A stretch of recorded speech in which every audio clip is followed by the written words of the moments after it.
Di sebuah desa terpencil di Sleman, fenomena aneh muncul di tengah sawah milik seorang petani sederhana. Lingkaran berpola misterius terbentuk dalam waktu semalam dan memicu kehebohan di kalangan warga. Crop Circle, begitu orang menyebutnya, telah menjadi pusat perhatian. Banyak warga yang menduga bahwa ini bukanlah buatan manusia, melainkan perbuatan dari alien. Namun, itu hanya dugaan warga.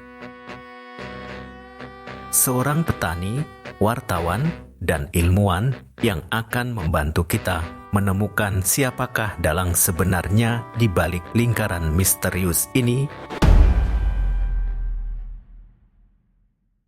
Pak Tani, pria berusia 50 tahun bernama Marno, adalah pemilik sawah yang tiba-tiba dihiasi lingkaran-lingkaran aneh.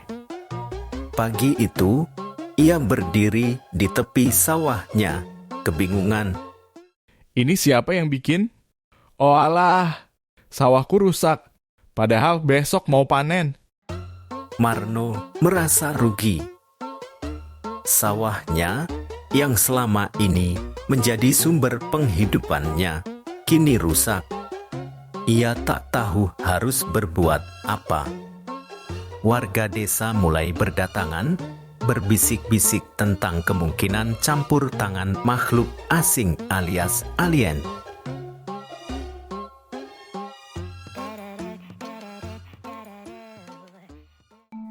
Berita tentang Crop Circle menyebar cepat. Rendra, seorang wartawan muda yang ambisius, datang ke desa.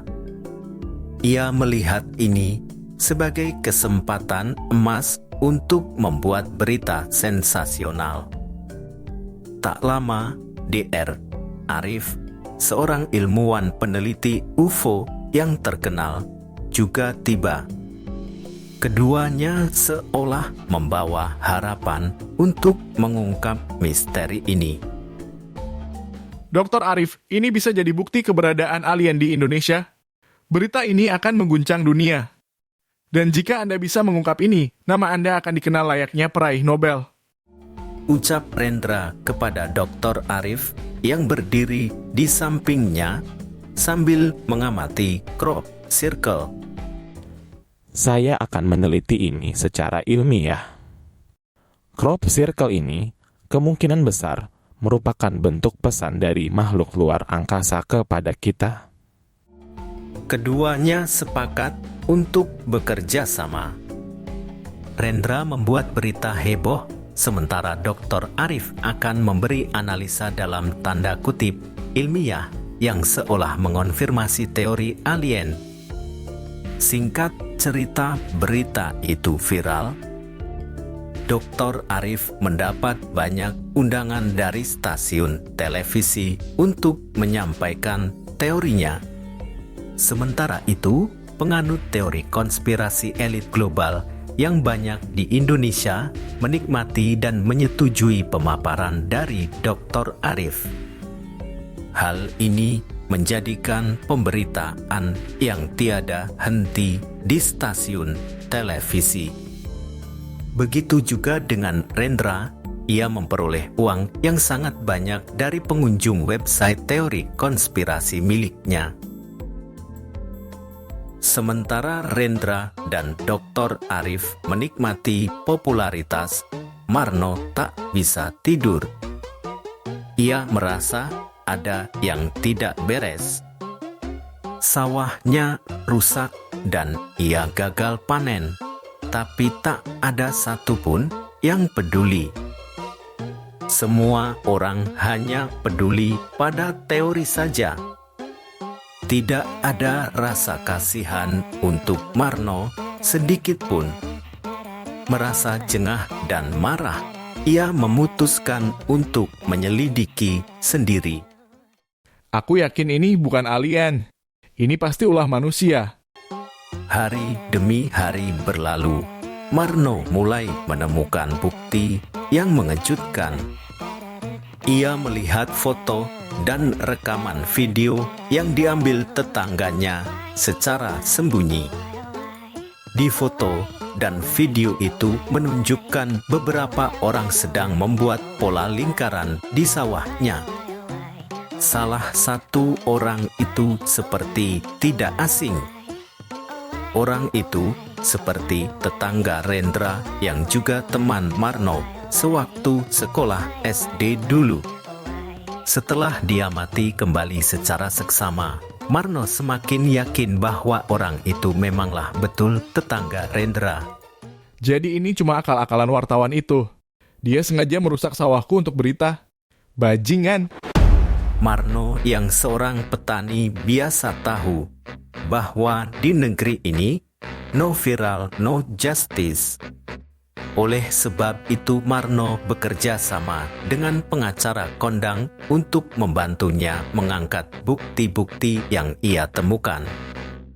Melihat bahwa isu crop circle ini sedang naik daun, pengacara ini dengan senang hati menawari jasanya secara gratis untuk membantu Marno.